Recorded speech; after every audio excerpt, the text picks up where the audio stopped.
Para hablar de Juanito Hernández, con un solo documental no alcanzaría. Un concepto es muy amplio, muy grande, de ser humano, de revolucionario, de persona buena, serio. Francamente, era una gran persona. No era grande, era más bajito. Pero muy grande en cuanto a sentido del deber, de la responsabilidad, del trabajo. Porque lo que le faltaba en estatura, le sobraba en talento. Bueno, lo recuerdo como una persona muy innovadora. Juanito fue un muchacho de radio, fue un hombre que vivió para el radio y fue un hombre que creaba porque le gustaba hacer radio. En el municipio San Cristóbal, enclavado en la costa sur de la entonces provincia de Pinar del Río, hoy Artemisa, en un pueblo como todos los de Cuba con muy escasos recursos económicos y un porcentaje alto de subdesarrollo, allá por el año 1942, más exactamente en la calle Céspedes, apenas poblada por aquel entonces, nació un niño cuyos padres de extracción campesina tuvieron que abandonar el campo e ir a la ciudad en busca de mejor fortuna. Allí transcurrieron sus primeros años de vida, al abrigo de su madre en la casa y con su padre trabajando eventualmente, unas veces en carbonería, otras en la región cañera del Central, la Francia, en los Palacios.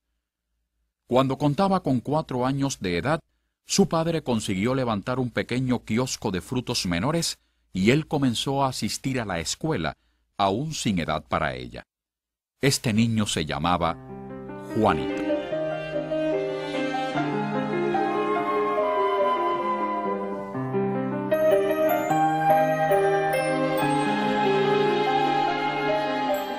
Cuando yo nazco ya tenía 4 años y más o menos 8 meses. Ese es el tiempo que me llevaba.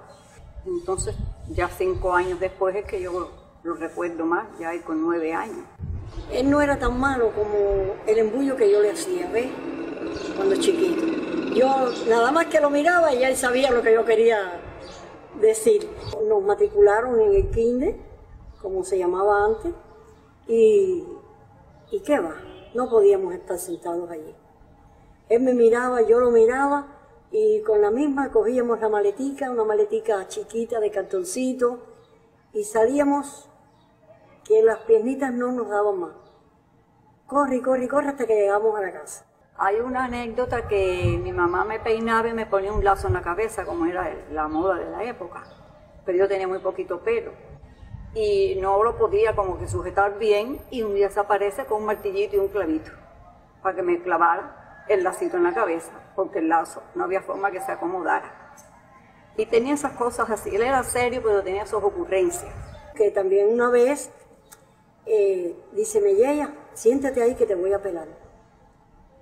Y me hizo un pelado que aquello fue lo más grande de la vida.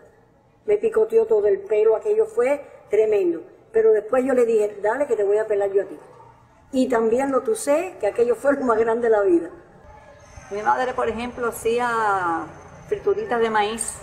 A él le encantaba. ¿Qué hacía? Que le iba escondiendo debajo del mantel. Y se servía del plato, de las del plato. Y cuando todo el mundo terminaba, él empezaba a sacar sus frituritas debajo del mantel. Iba pegado del brazo de mi mamá.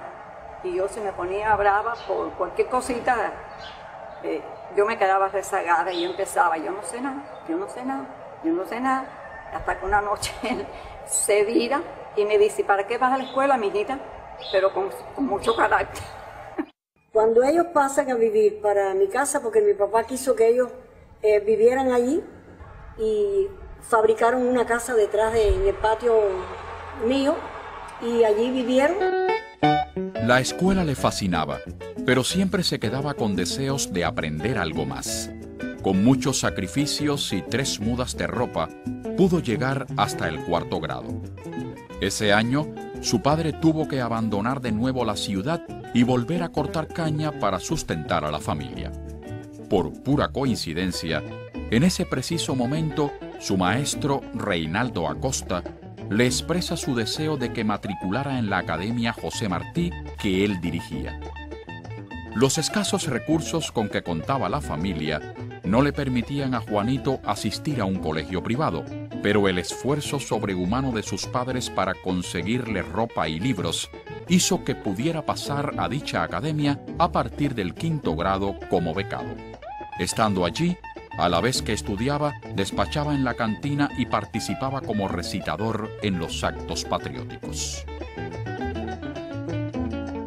Al año siguiente, la Academia José Martí fue anexada al Colegio Academia Monté y se convirtió en Colegio San Cristóbal, en el cual comenzó su 6º grado. Como era sesión única, al regresar a su casa, compartía labores con su padre en la venta de frutas por la calle. Llegó a su secundaria básica, muy aplicado. Inteligentísimo desde muy chiquito.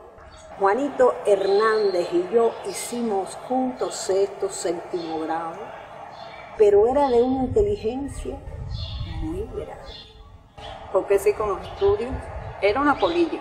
Tanto fue su condición de estudiante y cómo se preparó, que llegó a alcanzar todo lo que alcanzó, porque no eran tiempos tan fáciles para hacerlo. Estando en 7º grado, se dio a la tarea junto a otros compañeros de editar un periódico que se llamaba Juventud. En una ocasión visitó la emisora local para poner un anuncio del periódico y quedó marcado por todo lo que era la planta de radio. A partir de ese momento, comenzó a asistir asiduamente a ella, interesándose por toda aquella amalgama de metros y micrófonos. Posteriormente, fue iniciado en la logia AJEF, iniciación que le fue regalada debido a sus bajos ingresos económicos. Allí solo estuvo por espacio de 2 años, pero en ese tiempo, la logia inauguró un programa radial en la emisora al que Juanito asistió como integrante, quedándose para practicar en los controles y demás operaciones que allí se realizaban. Fue así que, con el tiempo, pudo lograr comenzar a trabajar en la misma, y lo que le pagaban por entonces lo destinaba para los estudios de inglés y mecanografía. Para el último año en el Colegio San Cristóbal, el ministro de Comunicaciones dictó una ley que prohibió a menores de 14 años trabajar en la radio, cayendo en el vacío todas las aspiraciones de Juanito, quien ya se había iniciado como locutor aficionado. Pero su minoría de edad no le permitía examinarse en la Academia de Radio. No obstante, después de un tiempo de silencio, volvió a trabajar allí. Los deseos y la voluntad inquebrantable de su madre de que llegara a ser maestro le hizo presentarse en la Escuela Normal de Pinar del Río, logrando ingresar allí al obtener el 5º lugar en los exámenes realizados a los aspirantes. Al principio se alojó en casa de algunos familiares que tenía en la ciudad, pero terminado el curso, comenzó a dar los viajes para poder trabajar en la emisora por las tardes. Éramos compañeros de la escuela. Estudiamos juntos porque en aquella época las mujeres nada más podían ser maestras, ¿no? Él, francamente, comenzaba la revolución y él estaba muy apegado a la revolución. Corría el año 1958 y se vio inmerso en la efervescencia del momento en medio de huelgas, carteles, pinturas. Él y sus compañeros trataron de constituir la Asociación de Alumnos Normalistas, disuelta por aquella época, trazando un plan para unir a los estudiantes. Las fuerzas de la tiranía actuaron llamándolos a consejo, manifestando que Batista no quería federaciones estudiantiles. Recuerdo en mi casa los bonos del 26 de julio, que él, como estudiante y revolucionario, pues los guardaba en la casa.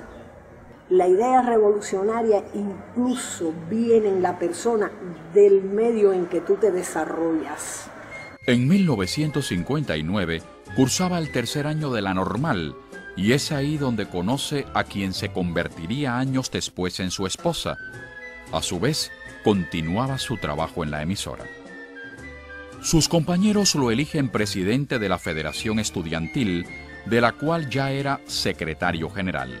Se desempeñó como tal hasta que en 1961 se graduó como maestro primario, con un promedio en sus clases prácticas de 100 puntos, el único de su año, y obtuvo la cátedra de matemáticas de la secundaria del pueblo.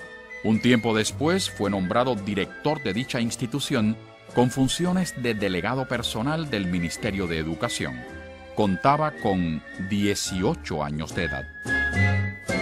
Un excelente profesor que se preocupaba por tus dudas, por todas las cosas que pudieran preocuparte con relación a esa asignatura que era matemática, una asignatura difícil. Uno cuando joven es un poco juguetón, pero él entendía bien eso y se llevaba muy bien con sus estudiantes. La matemática no era mi fuerte, aunque no la rechazaba del todo. Y yo, por decirle hermano, le decía nano. Pero cuando había alguna pregunta que contestar, yo no le iba a decir nano delante del alumnado, pero tampoco me salía de decir profesor. Entonces yo levantaba la mano y él señalaba para que yo le respondiera. Llegó el momento de examinar ya en 9º grado y me suspendió, porque en realidad no me sabía el ejercicio principal. Pero quiero decir que era bien rígido en eso. Él no, pues ni a mí que era su hermana, no había un puntito dado, no había nada de pasar la mano porque yo fuera su hermana, no. Con los estudiantes se llevaba muy bien, porque él sabía en qué momento se podía usar un juego y en qué momento había que estar serio. Y que nosotros siempre le respondimos bien, éramos muy disciplinados con él, había que ser disciplinados. Nos pusimos de acuerdo, ¿verdad?, por la adolescencia, y por la ventana nos escapamos 2 o 3. Y yo llegué a la casa muy contenta y le digo a mi madre que me había escapado de los plenos estudiantiles. Y ella me dice, buena gracia hiciste, te escapaste del profesor, pero aquí te va a coger el director. Y cuando él llegó, pues bueno, me llamó la atención porque yo me había escapado de la escuela igual que los demás. Ejerció una gran influencia sobre todo. En ese grupo, muchos de los estudiantes fueron profesores. Por ejemplo, yo ejercí la docencia durante toda la vida, durante 40 años. Él escuchaba mucho la radio y había un tocadisco pequeño en la casa y a él le gustaba mucho oír la música. Inclusive estudiábamos con la música bajita puesta.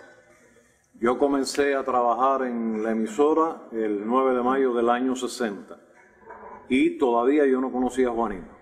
Y allí había otro que siempre estaba con nosotros y cuando yo pregunté, él me dijo, mira, ese que entró ahí es Juanito. A Juanito le encanta trabajar en radio. Y generalmente él viene para que le den un chancecito, pero como yo no lo conocía, la emisora todavía tenía un dueño, yo no podía darle el micrófono sin hablar primero con el dueño.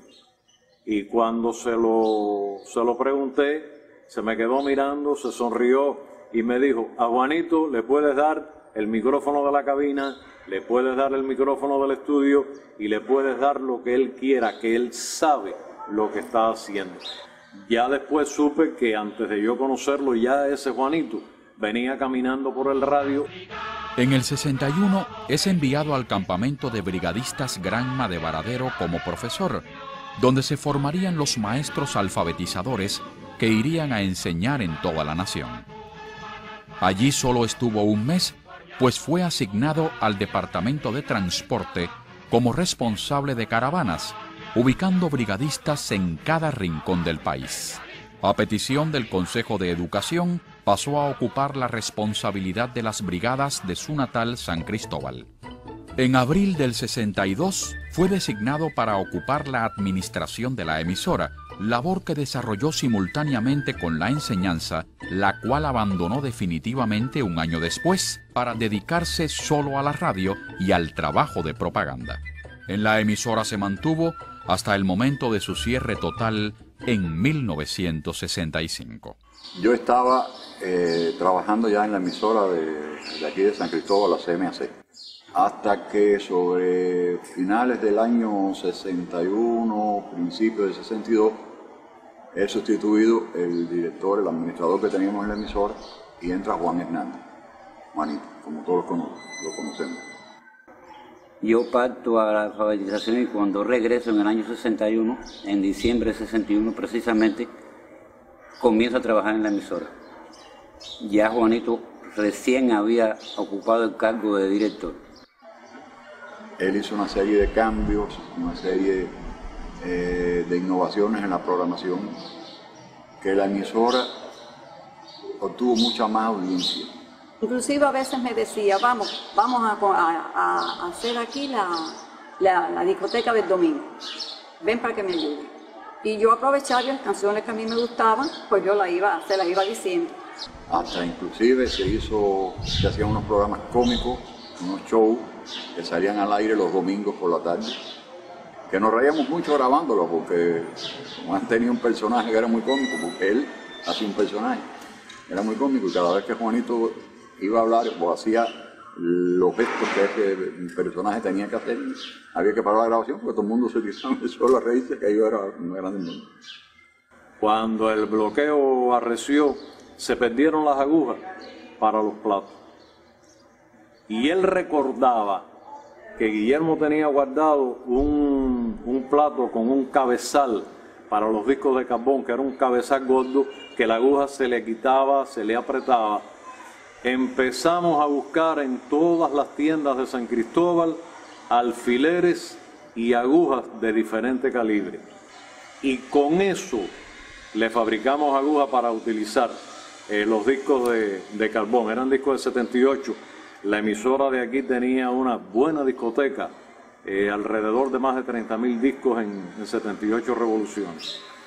La aguja de coser a máquina era un poco gruesa para él. Pero eso se le inventó a Juanito, no dejamos de poner la música. Muy pertinaz en su trabajo, en su forma de conducirse en su vida laboral, que veía las cosas bien hechas, perfectas, pero además era una persona muy receptiva. Ella venía y nos señalaba en buena forma siempre, y nos decía: esto conspira contra la calidad de la programación, tienes que superar esta parte, que no te entren al estudio cuando estés haciendo tu programa. Nos defendía mucho y siempre estaba hablando para nosotros, como decimos los cubanos. Cuando él llegó como director de la emisora, nosotros hacíamos prácticamente 2 meses que no cobrábamos el salario. Y nada más que llegó se pagó por los palos y enseguida tuvieron que venir, nos pagaron.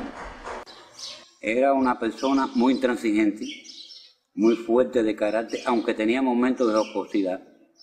Recuerdo en el año 62, cuando la famosa crisis de octubre, y me dejaron solo en la planta, y me dijo: te voy a otorgar el título de dueño de Radio San Cristóbal.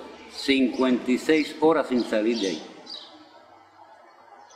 Y cuando él llegó, con él, la fatiga de tantas horas en un lugar, cuando él llegó, lo único que hizo fue reírse y abrazarme.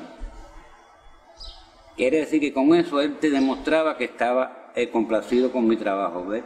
Solo 16 años cuando yo empecé en la emisora. Tuvimos ciertos encontronazos, como hablando en cubano, pero él sabía después sobrellevar eso. Y siempre tenía la razón. Él me dio la posibilidad de sentarme delante de un micrófono que yo pensé que nunca lo lograría. 3 locutores operadores, el administrador y la recepcionista. Ese era todo el personal que tenía la emisora. El locutor, como es lógico, era operador, efectista, guionista, director. Era un todo, hacen de todo. Cada vez que había que grabar algo, había que esperar a las 11 de la noche que terminara la transmisión. Y se grababa por la madrugada. La identificación la hacíamos Juanito y yo, con el zapateo de fondo. Onda Popular de Occidente, Radio San Cristóbal, transmitiendo desde el propio corazón de la provincia pinareña. Cuba, territorio libre de América. De esa forma se identificaba la emisora. Juanito siempre tuvo una idea revolucionaria, una postura sujeta a una línea. Pero hay una anécdota de los que sí lo conocieron, que cuando la Caravana de la Libertad llegó a San Cristóbal, un grupo de jóvenes, entre ellos Juanito, desplegaron una bandera cubana en la entrada del pueblo, en el puente, para que la caravana tuviera que parar. Pero una persona internamente con unas condiciones y unas cualidades magníficas. Una jornada de Girón que se extendió por 45 días. A Juanito se le ocurrió la idea, como muchas cosas que se le ocurrieron, de hacer un boletín diario, un boletín que recogiera la actuación de los macheteros, los campamentos, el desarrollo del central, es decir, todas las personas que estaban involucradas en la zafra. Y ese boletín se recogía con informaciones diarias de todos los campamentos. Se escribía por la noche y entonces era la noche entera dando manigueta para tirarlo, y alrededor de 6:30 o 7 de la mañana ya el boletín estaba listo para llegar a los campamentos. En la distribución de ese boletín pues se aprovechaba y se recogía en los campamentos las últimas noticias que iban a conformar el boletín del día siguiente, porque ya él en radio había conformado lo que después se conoció como corresponsales voluntarios. Bueno, pues ese movimiento también formó parte de este boletín. Y gustó tanto, tuvo una aceptación tan grande entre los compañeros que participaban en la zafra, que al año siguiente ya se formalizó más el boletín. Juanito fue el padre de este boletín, como fue padre de muchas cosas en la radio. Trabajé en un estudio radial vinculado a la emisora provincial, a Radio Suco. Joséito Jiménez, que era el director provincial de la radio en Ciego, muy amigo de Juanito. Allá me enamoré y me casé. En una ocasión yo vengo a La Habana, porque yo trabajaba además en la empresa de medio de propaganda en Ciego de Ávila, y necesitaba algunos medios que me facilitaran mi trabajo. Y llegué a Radio Progreso y Juanito era director de Radio Progreso. Enseguida me atendió con una disposición tremenda, me propició los elementos que yo necesitaba. Cada vez que en San Cristóbal había fiestas de carnavales, pues el contacto, ¿a quién se trae el contacto? Era Juanito. Teléfono: Juanito, mira, tenemos este problema, las fiestas de carnavales son estas, ¿qué podemos? Dame un chance, llámame mañana o ven. Y entonces venía el propio Rifat y él mismo hacía la producción, hacía la dirección. Te quiero decir que por eso el vínculo con Juanito no se llegó a perder. No se me olvida que la última vez que yo conversé con él, ya él trabajando en La Habana y con la posición que tenía, pasó en la máquina y me dijo: óyeme, tengo que venir un día para sentarnos y conversar muchas cosas. Hasta 1967 se mantuvo dentro del trabajo profesional del partido, siendo secretario general de 2 municipios. Ese mismo año fue nombrado director provincial de radio en Pinar del Río. Al año siguiente pasa al ICR Nacional, por lo que se traslada a La Habana. A partir de ese momento se desempeña en diferentes cargos de dirección, tanto en la radio como en la televisión, así como en la locución. Él lo descubre allá por San Cristóbal y lo trae para La Habana. Creo que fue un gran acierto del comandante Cerguera.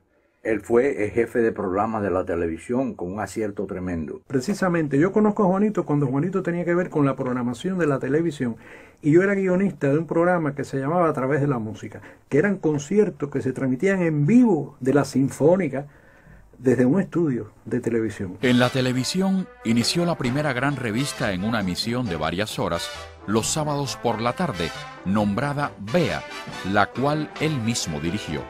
A su cargo tuvo la conducción de las jornadas de celebración del aniversario 50 de la radio, con varios programas en la televisión, con la participación de cientos de artistas de todos los géneros.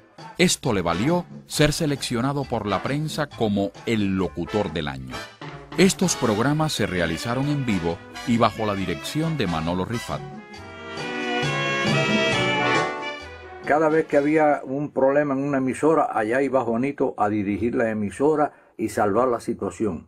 Me llaman a mi casa y me llama Juanito. Lo había nombrado director de CMBF. Y yo le dije: no, pero mira, es que yo me fui de CMBF. Y él me dijo: bueno, no, pero ahora tú vas a volver para CMBF.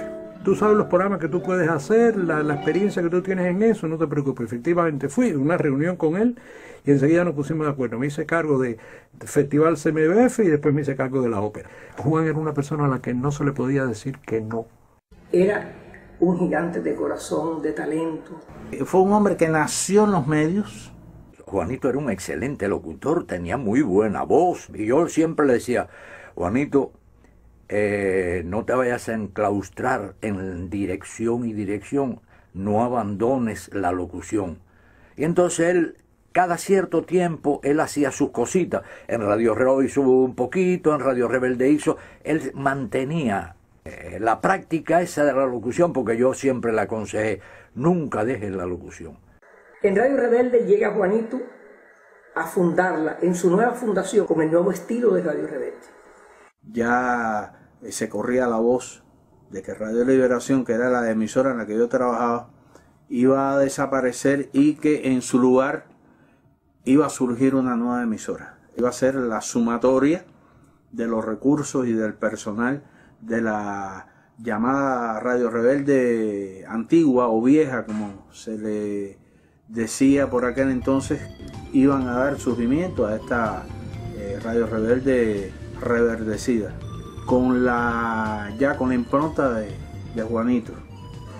Y dentro de las obras de Juanito, yo diría que un monumento a un programa que viste de largo a la radio cubana para todos los tiempos.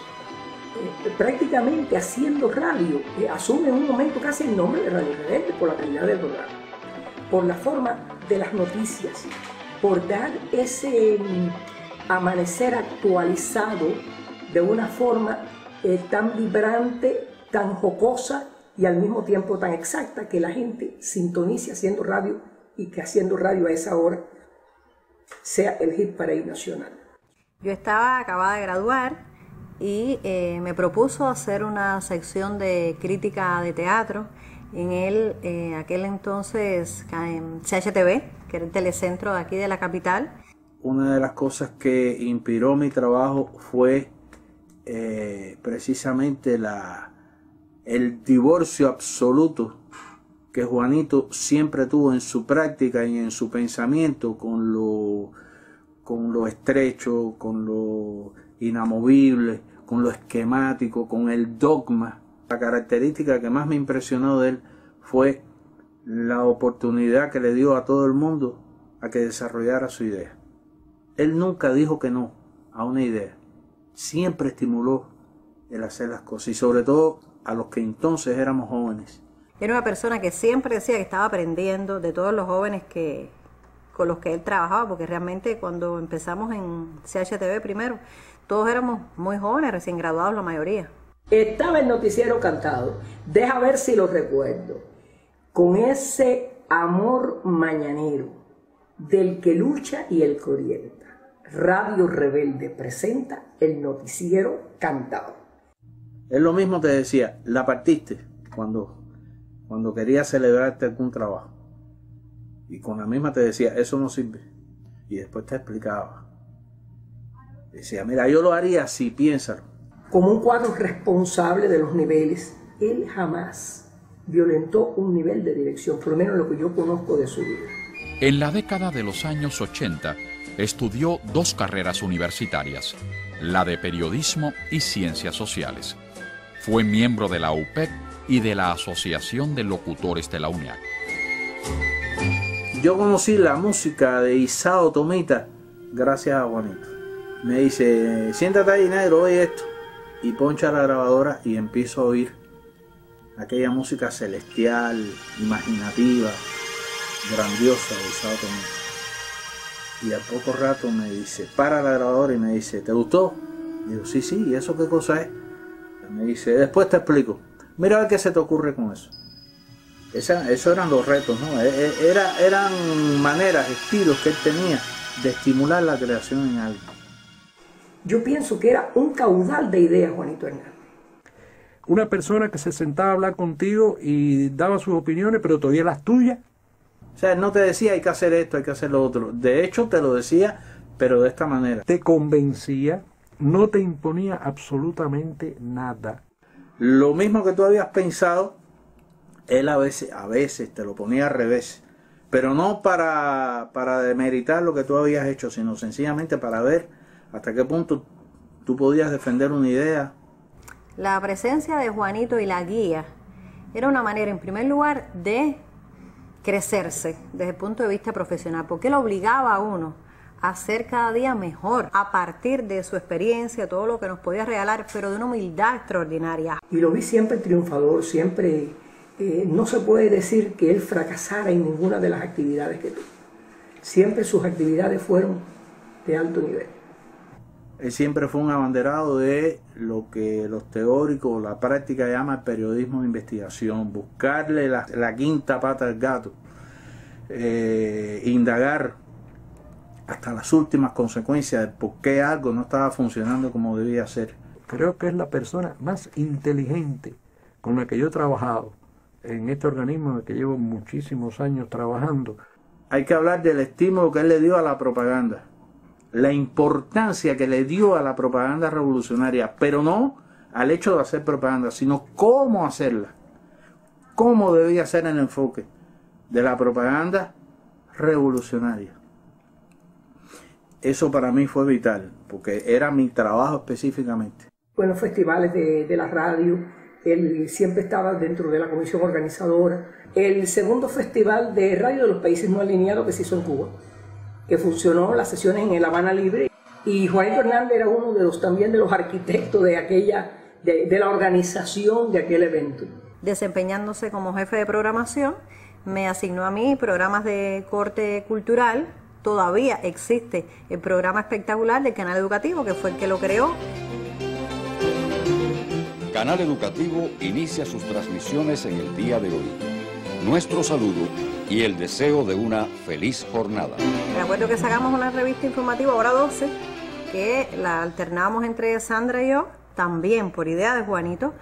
Se presentó por televisión una película de la ópera Tosca y entonces hice un comentario diciendo, entre otras cosas, que me alegraba mucho que se pusiera la ópera Tosca. Y al cabo del tiempo se abre el canal educativo y recibo otra llamada, era de Juanito también, para decirme, fíjate, yo estoy ahora teniendo director de la programación de Canal Educativo y yo quiero poner un programa de ópera en el Canal Educativo. Él me dio un mes de plazo para que yo estudiara eso. Fíjate, me dio un tiempo para pensar la cosa. Ahí yo me di cuenta ya de las características de Juanito, en cuanto a su relación con la gente con la que él trabajaba o quería trabajar. Lamentablemente todo el mundo no es así. Las personas que uno tiene al lado y que después lo han podido dirigir, a lo mejor no tienen esas características, no lo han tenido. Yo nunca lo sentí mi jefe. Y lo cierto es que ese programa empezó y hace casi 15 años que yo estoy haciendo. Pero fue creación de él, fue idea de él.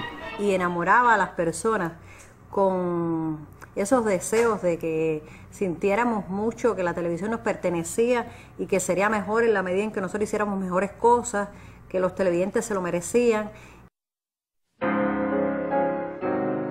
La ausencia de Juanito fue un golpe tremendo, porque yo me sentía tan seguro. Cuando tú trabajas en estos medios y te encuentras una gente así que te entiende, te comprende, te oye, sabe lo que tú quieres, sabe el amor que tú tienes por el trabajo, porque tiene el mismo por el suyo. Entonces eso es sencillamente una gran suerte. Es realmente un golpe muy fuerte, porque perdimos en primer lugar a un excelente compañero. Y él te decía siempre lo exacto, lo que tú debías hacer, cómo debías hacerlo, y siempre acertaba. Pero de Juanito queda todo. Fue un gran ejemplo para nosotros, como persona, como profesor. Pero en el ICR todo el mundo siempre lo respetó mucho. Gracias a él realmente hoy estoy aquí. Yo le agradezco infinitamente a Juan Hernández Díaz mi formación como persona. A pesar de que era una personalidad, él nunca cambió. Juanito fue siempre el mismo san cristobalense, el mismo pinareño. Todo lo que recibió se lo ganó por como era. Yo lo que nunca entendí por qué Juanito, con toda esa capacidad, con toda esa competencia, nunca asumió cargos de dirección aquí de importancia. Estoy hablando de presidente del organismo, que tuvo capacidad suficiente para eso. Además era creativo y sabía dónde estaban los fallos, qué es lo que faltaba, qué es lo que había que hacer. No vacilo en decir que fue mi maestro, ¿no? Incluir a Juanito entre las personalidades valiosas que ha tenido el ICR, creo que eso es justicia. Su sentido de la responsabilidad. Cada vez que voy a enfrentar un proyecto nuevo, pues tengo esa guía que cuando llegué a este medio, quien me la puso en mis manos fue justamente él. El talento de Juan Hernández jamás podrá ser totalmente reconocido.